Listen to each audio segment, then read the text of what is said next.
how you doing? Welcome to Music Link with Kimmy Diamond. It is your diamond, Kimmy. Yes, Kimmy Diamond, your host. Okay, content brought to you by Music Arena. This is going to be a great episode. I'm very excited for this episode. So, get some food, get some beverages, and just enjoy because this will be a good episode. And y'all gonna find out in just a little bit. So we're gonna start off with our first segment. The first segment is bar time. Now, disclaimer: when we do this, we do have to switch up words. Okay, I'm trying to keep this PG-13 here. So bar time is where we talk about singles that has been recently released, and we just dissecting bars and just putting our little 2 cents in there.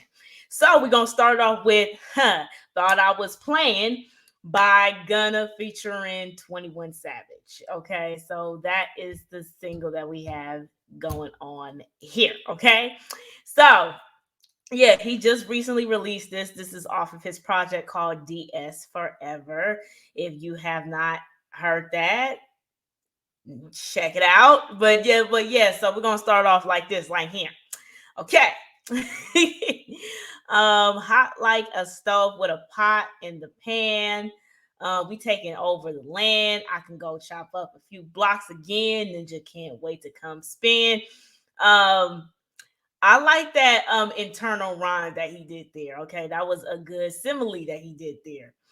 Um, we know how the stove and the pan and stuff like that. I like how he played that there and just basically taking over the blocks.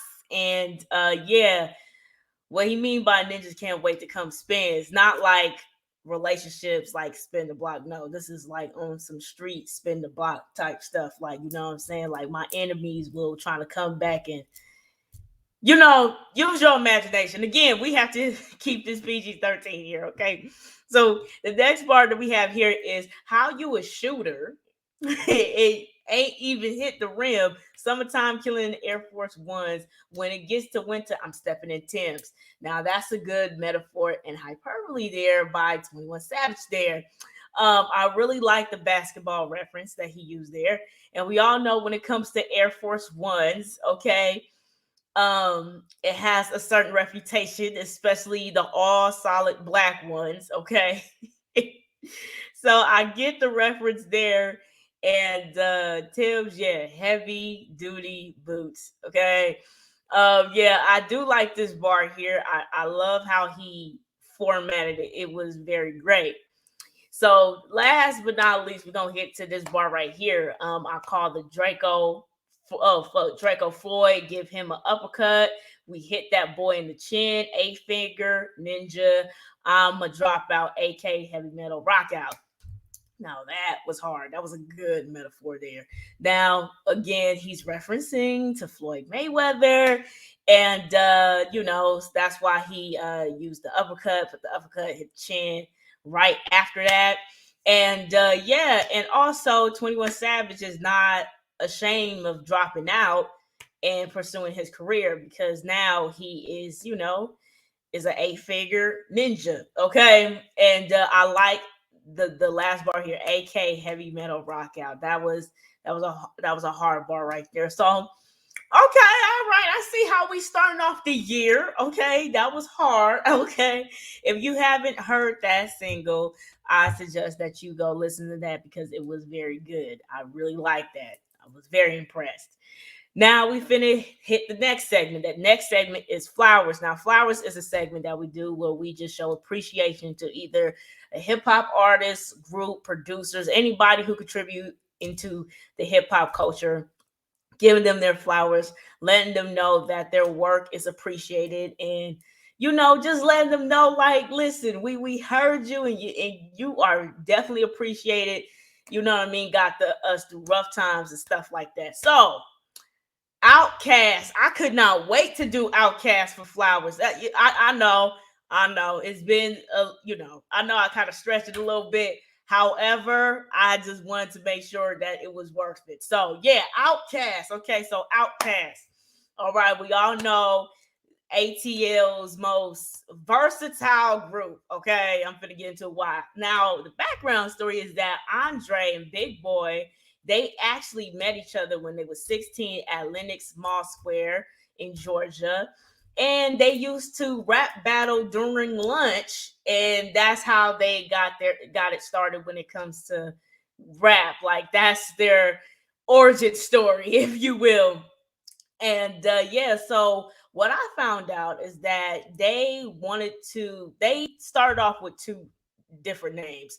Before OutKast was OutKast, they wanted to be named Two Shades Deep and the Misfits.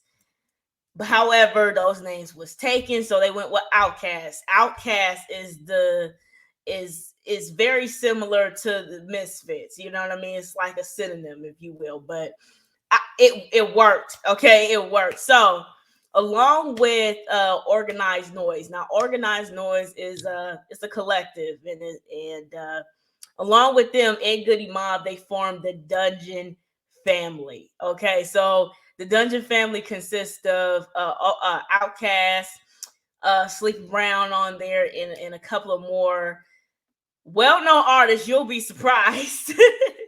And before leaving high school, they signed a deal with LaFace Records. All right, and with LA and Babyface. Before it became LaFace Records, they just signed to LA and Babyface. So just to let you know that history there. And they debut album Southern Playalistic Cadillac Music. Okay, so that was released back on April 26, 1994. Okay, so dang, that's gonna be like 30 years, golly. But yeah, so I wanted to make sure I mentioned this classic moment by OutKast. Now, this was during the 95 Source Awards where the East Coast, West Coast beef was just like very like prominent around that time. Now, when they was accepting their award, unfortunately, they was booed. Okay. So Andre said this, but it's like this though. I'm tired of these of them close-minded folks. It's like we got a demo tape, but don't nobody want to hear it. But it's like this. The South got something to say, and that's all I gotta say. Now, honestly, I mean, I could be wrong, but OutKast really opened up and broke down the barriers when it comes to Southern rap because it was East Coast and West Coast during that time. But if Andre did not say anything, then I don't know how it would be. But they definitely helped, broke down that barrier when it comes to Southern rap being accepted, especially around that time when it was thick. Okay, so and then years later, I mean, we had Miss Jackson and throw your hands in the air and wave them like you just don't care. Okay. And Rosa Parks, which is one of my favorite songs. We later on after that, we got Speaker Box and The Love Below, which is the album that I recently talked about. Okay. Their biggest album yet, that double disc was their biggest project as of yet. They had Grammys from that because on that album, they gave us Hey Y'all. They gave us I like the way you move. Okay, like they really like changed their sound. Like I love how when it comes to OutKast, they changed their sound. It's not all around like hip hop. They tapped into funk, of course, southern, of course, even like AT Aliens, where it was just like spacey and stuff like that. Like that OutKast, they definitely lived up to the name. Okay, it definitely made sense. So I'm glad that they named OutKast with a K. And they gave us classic hits, and still to this day, I had to make sure that they got their flowers because somebody was getting beside themselves. Yep, I'm gonna go there. Trying to say that Andre 3000 is not a good rapper. I don't know who said that. Do your research and listen to the songs. Okay, we not gonna do that. Okay, now these two right here is this like I cannot imagine another duo like this. I can't imagine Big Boy being with somebody else in the group, and I can't imagine Andre 3000 being with somebody else. They was a great mess, which is why we got Aquemini, that album, which is why we got that album, which Rosa Parks was on that album. Did mention that. So yeah, but yo, this group right here, the versatility, the range on this group, which is why their music still played to this day. Hey y'all is still in commercials, still in it's still in movies, in roses. Okay, uh, yeah. So it's like this group right here is monumental. Like you cannot go wrong with OutKast. All right, like it definitely gave people a breather away from either gangster rap and East Coast rap.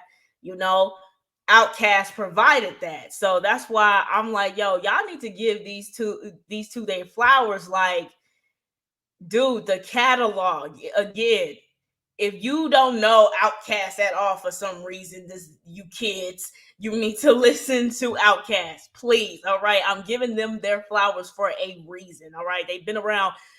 It's been 30 years. I just realized that. It's been 30 years. 1992. Woo!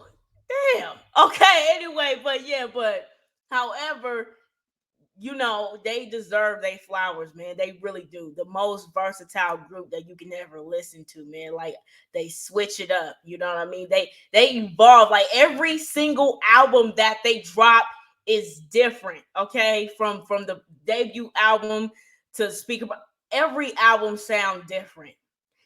It's hard to do that, especially as a rapper, because sometimes you get placed in a box. However, they did it. They broke down barriers. They break down all the crazy stuff like that. Like, no, we finna be creative, and that's exactly what they did. Creativity and versatility. Shout out to both. Shout out to Outkast. And again, if you have not listened to the tracks for some reason, listen to it. Okay, so that's what it's gonna be when it comes to flowers. All right, now I know I kind of got a little emotional, but I had to say what I got to say. All right, so we finna hit to Biz After Music. Now, Biz After Music is a segment that we do where we talk about um rappers either endorsing, investing, or whatever in the business world outside of music. Because again, do not put all your eggs into one basket. Okay, in a recent episode, I explained why. All right, so we gonna get with Chance the Rapper. Now, Chance the Rapper is collaborating with Ben and Jerry's ice cream. Okay, I just found this out. So found out that little last year they reported that he is trying to release a flavor with Ben and Jerry's called mint chocolate chance. Okay, I think that's his favorite ice cream, I guess. And what's so cool about this that I should mention, he gonna give us two options from this flavor: a dairy option and a non-dairy option. Okay, I'm vegan, so thank you very much. So to my vegan fellow friends there, we're gonna get a non-dairy version of this. So this will be releasing somewhere around this year, and the proceeds will go to Social Worth, which is his nonprofit company. Company. All right. So yeah, I'm very excited. Will I try it out? Probably, maybe, hopefully. You know what I mean? But yeah, that's cool. That's cool, Chance. Next, we finna get into Nas. Nas, listen, let me tell you something. We mentioned Nas dang there in every episode in Biz After Music. Like, it is crazy. All right. So, Nas, he is selling music to his fans, apparently. So, Nas will release NFTs to allow his fans to own a stake in some of his singles, with two singles actually. And those singles are Ultra Black and Rare. Okay, as of today. Okay. So NFT is a non-fungible token that represents the ownerships for special items and is not interchangeable for other items. So, for example, like baseball cards and probably some antiques. So that is that's basically what NFT is if you're not really familiar with what that is. So yeah, I had to do a little research. So both songs will be released on January 11th, and buyers will be permitted to collect the tokens on the spot. So that is very cool. That is very cool. And we all know when it comes to Nas, he is very he don't limit himself when it comes to business, all right, either in cryptocurrency or technology. Like he put his hand in each market, obviously, and I mentioned that, okay, in Biz After Music a couple of times. So selling his music to fans in order for him to have a stake is very cool. And if this become a thing when it comes to artists, then that will be a cool thing, and it definitely will help maintain fan base. That's how I looked at it. So I mean, well, Nas will always have fan base, but it would help maintain it. So yeah, that was a cool thing there. Okay, Nas, I see you. All right. This had to be your 10th time being mentioned on this show, but hey, I ain't hate it at all. All right, I love mentioning it. Okay, that's how you're supposed to do it. All right, teach these kids. Okay, so the next segment we finna go into is compare and contrast. Okay, so compare and contrast. It's a segment that we do where we talk about either two artists or two different groups, producers, labels in the future. And we just talk about how they are the same, yet they are very different. Okay, so that's what we finna do, right? So we got Mason in camp, bro. I'm laughing because you know I just think about that killer movie, that killer season movie. I'm gonna get into why. So they was both raised in Harlem, all right, and yeah, they used to play basketball together. If you watch Killer Season, you will see a clip of them playing basketball together. Okay, so that's why I was laughing, and I found I found the picture. So so yeah, so what I found out is that they was both discovered by Notorious B.I.G. by Biggie. Now, Nas' sister ran into Biggie's role manager, I believe, and then eventually was introduced to Biggie, and his twin sister was like, "Hey, my brother rap and stuff like that." So yeah, so that's how Mace got into Bad Boy. And when it came to Cameron, Biggie was um Biggie was impressed by him too. I was about to say influence. That's not the right word, but was impressed by Cameron that he introduced him to right. So that's why Cameron was assigned to Bad Boy. However, it makes sense because Cameron wrote the verse for Lil C's on "Crush on You." Yeah, "Crush on You." That Lil C's verse. Yeah, he wrote that. Cameron wrote that. It was a mind blower, and that was both managed by Dame Dash. They grew up with Dame Dash. Made sense. It makes sense. All right, and they was in a group briefly, okay, called the Children of the Corn, and Corn is short for corner, along with Big L, McGruff, and Bloodshed. The reason why it happened briefly is because we all know what happened to Big L, but before Big L's passing, Bloodshed was unfortunately killed in a car accident. So that's why they just decided to disband the group, and they all got signed. So after that, so they just went solo.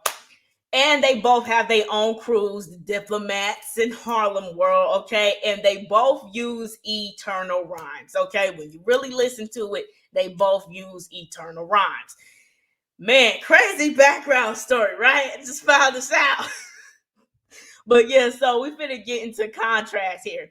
So when it comes to Cameron, again, he was introduced to through Biggie. So he was signed to Entertainment at first, along with Epic, before he was signed to Rockefeller and Def Jam. All right, so he was signed with Epic and Entertainment, and then it was Rockefeller and Def Jam. Just to let y'all know. And of course, he is the founder of Diplomat Records. All right, as we know, Dipset. All right. And he transitioned into acting. Of course, we saw him in Paid in Full. I hate him on Paid in Full. You would hate Cameron when you watch Paid in Full. Okay, like all some real stuff. And of course, Killer Season. Yeah, he was on State Property too. Okay, I remember. And yeah, so he transitioned into acting. And of course, he directed Killer Season, of course. And his music content, that I would say, is more hustler based. It's more into like a hustler lifestyle. All right, what hustlers like? Hustlers like cars. Hustlers does this. Hustlers does that. You will get that, but he does it in a very lyrical way. And of course, again, like I said, they both use eternal rhymes, lyrical eternal rhymes that you will receive when it comes to Cameron. All right, and he released 7 albums as of current. Okay, I don't know if he's gonna release an album this year. Maybe so. But yeah, so that is with Cameron, all right, and yeah, so when it comes to Mace, okay, when it comes to Mace, he was signed to Bad Boy, as we know, all right, we don't know that, okay, and so he retired after his second album and enrolled at Clark Atlanta University, and he became a minister and returned to hip hop to do Welcome Back, which is his third album. And as you see that, well, you won't see, but when you do your research and see Welcome Back, that the parental advisory tag is not on there, just because he made that transition. And his music content is more so like rich living. You will get some relationship songs by the dude, and then it transitioned to be religious. So yeah, that's what I would say. And he wasn't thinking about going to like the NBA or anything like that. He just really see rap as his passion, which is why he didn't make that decision and he continued to rap. Okay, so yeah, the difference is Cameron is really what he's living about. Okay, so yeah, but yeah, I like me some Cameron, but yeah, so that is the compare and contrast with those two. I can't stop thinking about that scene that go Killer season when they was playing basketball. But yeah, it makes all the sense in the world. Okay, so yeah, let's go do it with compare and contrast. All right. So we finna hit returning to the capsule. Okay, return to the capsule is a segment that we do where we just reminisce about albums back in the day. Now it's 15 years. 15 years later, this is gonna be the 2007 edition. So yeah, 15 years later, or nearly 15 years later, we got American Gangster by Jay-Z. Okay, yay! All right, so this was released back on November 6th. Okay, the singles from this album we got is Blue Magic, all right, Rock Boys, and the winner is I Know, and I Know, and I Know. Hey, all right, so this was Jay-Z's 10th album, okay? And it peaked number 1 on US top R&B and hip hop albums, US top rap albums, and US Billboard 200, and it was certified platinum. Now we all know that this rollout was inspired by the film American Gangster by Denzel Washington. Okay, with Denzel Washington. Yeah. And the album was released on Amazon, Rockefeller, and Rhapsody websites, and it was removed from iTunes at one point, but it was re-uploaded back in 2011. Now, he said this: as movies are not sold scene by scene, this collection will not be sold as individual singles. Okay. And this album was his last album with Def Jam. After that, he left Def Jam. I have to say that I love this album. Okay. I know it's my favorite. Rock Boys is everybody's favorite. Falling is my favorite. And yeah, like this was a very solid album, and also success with him and Nas. Um, I can't sing the lyrics. I can't sing the lyrics. He was cussing at first, so I can't sing it. But yeah, but I really do like this album. This album was very, very, very solid. Okay. So the next album that we have under here is Curtis by 50 Cent. Okay. So this was released back on September 11th. Yeah. So the singles from this album is Amusement Park, go up and down and round, get on the floor. Straight to the bank. All right, I get money. And Ayo Technology and I Still Kill, which is my favorite song, one of my favorite songs on that album. This is his third album. All right, this was his third album that he released, and it peaked number 2 on U.S. top R&B and hip hop albums, U.S. top rap albums, and U.S. Billboard 200. Okay, and it sold 1,336,000 records. So I'm guessing it's platinum. I don't know why he doesn't have a certification on that. He should. But yeah, so here's what I found out about this. Now, he was going to release Before I Self Destruct, but he decided to release this album instead. Now, I'm glad that he did not do that, because we all know that this during the time when him and Kanye had that whole competition. I remember that time. I was in elementary school when they did this. Like, let's see who sells the most records. Like the whole competition, right? If he released Before I Self Destruct, I don't know how it would have went. Before I Self Destruct was okay, but Curtis was way more aggressive and way more like very,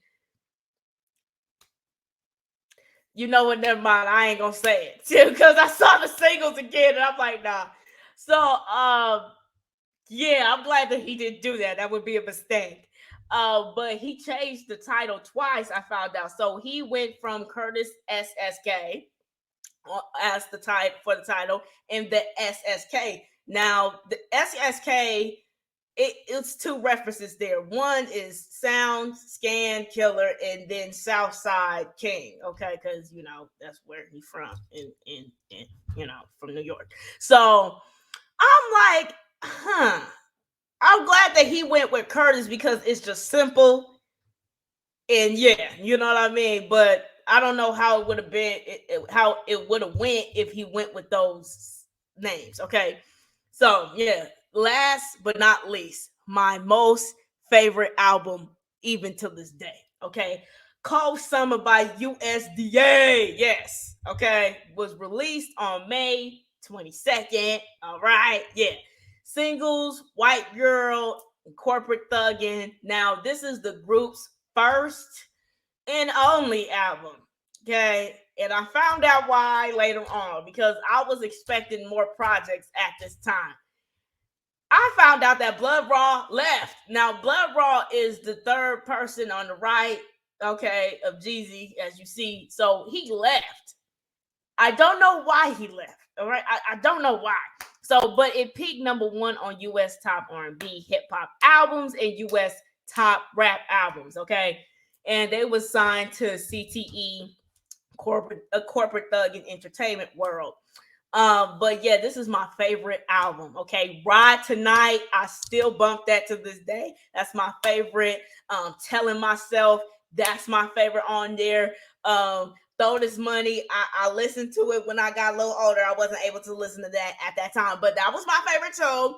And Respect the Shell, that was my favorite. This was a solid album. Okay, this was a solid album. This is a hood street classic, in my opinion. The real ones know about this album. Okay, they know about this album. Okay, yeah.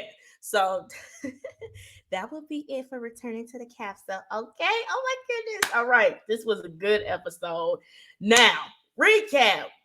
Did you listen to Gunna's new single? Okay, OutKast. What is your favorite album? What is your favorite song by OutKast? Okay, and Mint Chocolate Chance. Are you gonna try that Ice Cream Out by Chance the Rapper? And Nas, do you own a stake from his 2 singles?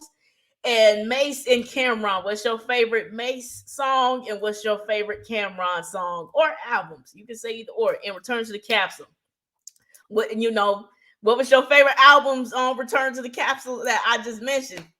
So yeah, that will be it for this episode. I hope you guys enjoyed. This has been Music Link with Kimmy Diamond. I'm your host, Kimmy Diamond. Content brought to you by Music Arena, and I'll see you soon.